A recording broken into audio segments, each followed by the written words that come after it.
Hey everyone! As you know, I've had a very busy past couple of months with my surgery and the move, and videos have kind of taken a back seat, and I apologize for that. I've been thinking about them, but just not actually doing the things I need to do to get them posted. So for December, I'm actually going to kind of do a two for here. It was a technique that I learned actually when I was painting your gift tags for your December mailing, your little Christmas tree thing. So I'm going to actually show you how I painted your Christmas tree gift tags, and then kind of follow it up with a night sky pairing with just like a little change that made painting the my night sky swatches a little bit easier. So I am going to not be concentrating so much on a color combination, although I am going to use some very specific colors. That's not the point of this video. It's more about technique in this one.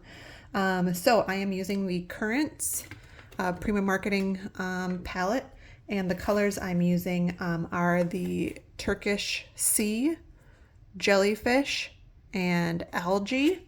And then I'm also pairing it with the Aloha Watercolors, her Indigo, which is Canola, I believe. So those are the colors that I'm using. I'm already pre-wet them. So how I painted your Christmas trees is actually, I watched a YouTube video, I forget by whom. I'm sure if you search how to paint a watercolor tree, you will come upon it. But what I did is I started off with my Turkish Sea Green and a flat brush. So flat brushes are something that I don't usually use. I usually stick to round brushes. So this is a flat brush, pretty small, only like a ½ inch maybe. But what I did for your things, for your gift tags, is I started using it straight up and down as a tip, and that is way too wet. Water control, very important. So I had too much water on my brush there to get that nice fine tip. So I'm going to dab off some of it there, some of the water. You can have a paper towel nearby or just kind of whatever. Anyway, so there's the top of it. And then I kind of use the brush to kind of make some streaks out like this, to kind of make those leaves. And I try to leave a few white spots.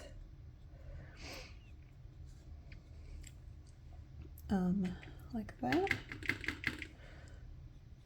And so I start off with that. And then I come in with some of the different colors. So I'm going to get a little bit of the kelp and add in some lighter highlights and kind of just some interesting variations kind of throughout. It'll make the painting more interesting, kind of to have these color variations. And you really want to try to get some of these fine lines like that. And so then I just kind of start mixing colors. So I'm going back to the Turkish Sea and adding it in a little bit. And what I tried to do was make sure that try to get the darkest part of them on the bottom sides as I kind of layer in these colors. So I'll go back with a little bit of the kelp.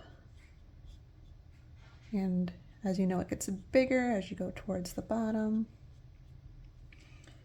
Come back in with a little bit more Turkish Sea and kind of put it on the undersides of some of these areas here.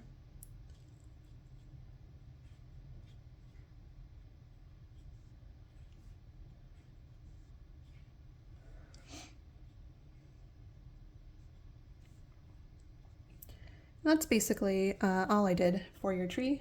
I could come in with a little bit of the jellyfish and add it to make it even darker in some areas. Give it some depth, some darker spots throughout.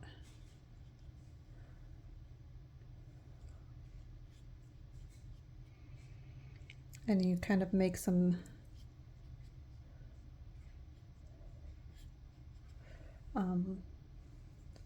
think about it like coming out towards you, right? Make those branches kind of branch out towards the bottom there. You can come back and fix areas that you don't like, but remember, trees are imperfect. It's not perfectly symmetrical on both sides. So it's all right if things don't look totally even.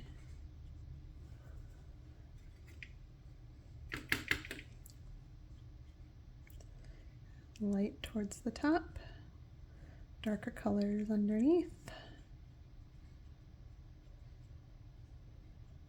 Yeah, that's kind of how I did your trees there. Now, what I found out was interesting is that I went to, because I painted, I practiced a few, I had this brush out and going, and so I went and I said, well, I'm going to try to do a night sky with a flat brush, because I don't know, I was feeling lazy or whatever.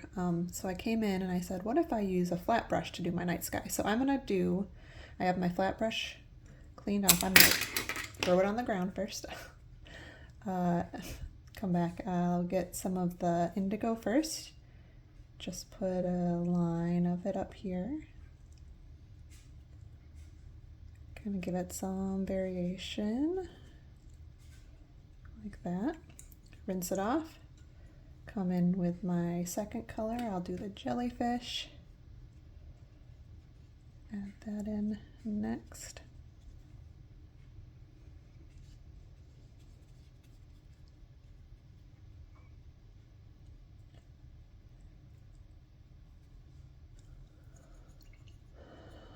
Let's add in a little bit of the Turkish sea under that.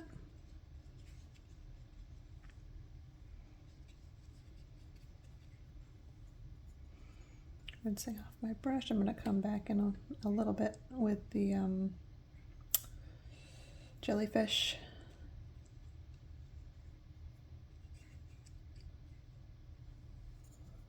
Rinse off my brush, come in, encourage a little bit of playing there. So this goes a lot faster with the flat brush than it does with the round brush. So that was kind of cool to learn. And I'm going to come in, rinse off my brush, have it just plain water underneath.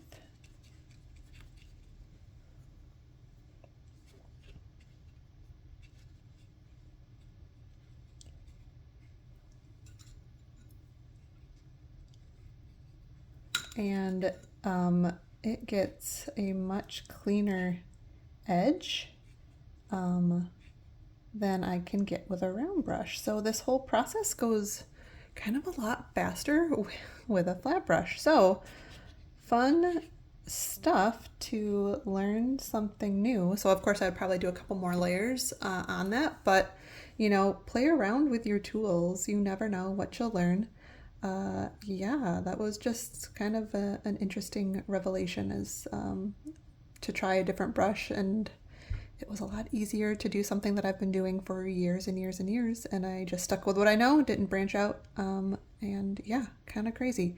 So yeah, flat brush works pretty well for doing these sort of gradient where I want it to bleed into the white paper. It works really well. So yeah, pretty cool. Thanks again for being my Patreon subscribers. I appreciate you guys so much throughout the years. It's so much fun putting together the mailings, and also, it just keeps me motivated to making more stuff because I need to get new things out to you guys. So it's wonderful. Thank you for being that motivation, and I can't wait for another year of cool science art. So have a great holiday season, everyone. Take it easy, rest, and I'll see you in January.